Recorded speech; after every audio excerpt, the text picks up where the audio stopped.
క్రీస్తునందున్న ప్రియులకు ప్రేమతో వందనాలు తెలియజేస్తున్నాను. ఏప్రిల్ నెల 20వ తేదీ 2025. ఈరోజు దేవుడు మనకు చేస్తున్న వాగ్దానం ఏమిటనగా రోమాపత్రిక 4వ అధ్యాయము 25వ వచనం.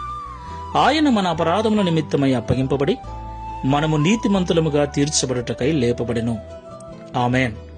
నా ప్రియమైన సహోదరి సహోదరులారా, ఈ మాటలు వింటున్న మీకందరికీ మొదటగా మన రక్షకుడైన యేసుక్రీస్తు ప్రభుల వారి పునరుద్ధాన దినపు శుభాకాంక్షలు తెలియజేస్తున్నాను.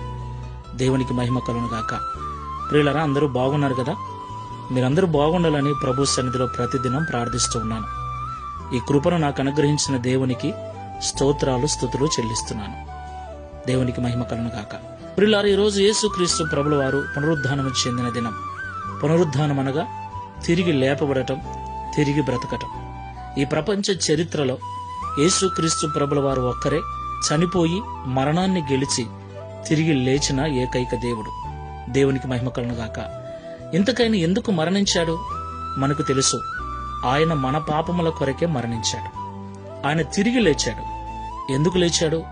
వాక్యం ఇలాగూ సెలవిస్తుంది, ఆయన మన అపరాధముల నిమిత్తం అప్పగింపబడి మనము నీతిమంతులుగా తీర్చబడుటకై లేపబడెను అని.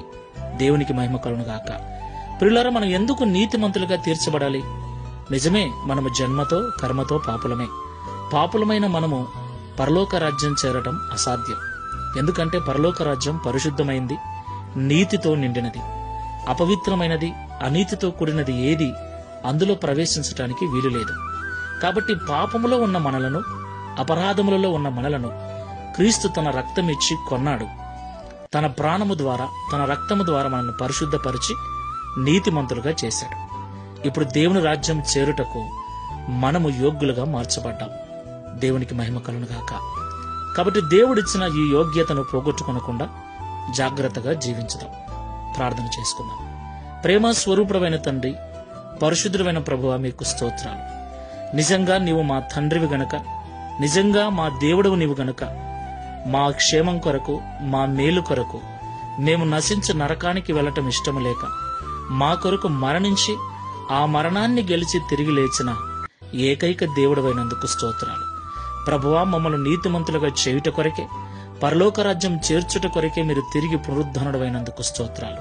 మీ పునరుద్ధానము ద్వారా కలిగిన ఈ నీతిని మేము పోగొట్టుకొనకుండా జాగ్రత్తగా కాపాడుకొనొచ్చు మేము కూడా నిత్యరాజ్యము చేరుటకు సహాయం చేయమని, తద్వారా మేమందరము కూడా నిత్యరాజ్యములో, నిత్యత్వములో నీతో కలిసి ఆనందించుటకు కృపను అనుగ్రహించమని, ఈ పునరుద్ధాన దినమున మా ప్రియుల కుటుంబాలన్నిటిని కూడా దీవించి ఆశీర్వదించమని యేసు నామములో ప్రార్థిస్తున్నాము తండ్రి. ఆమేన్. Praise the Lord. God bless you.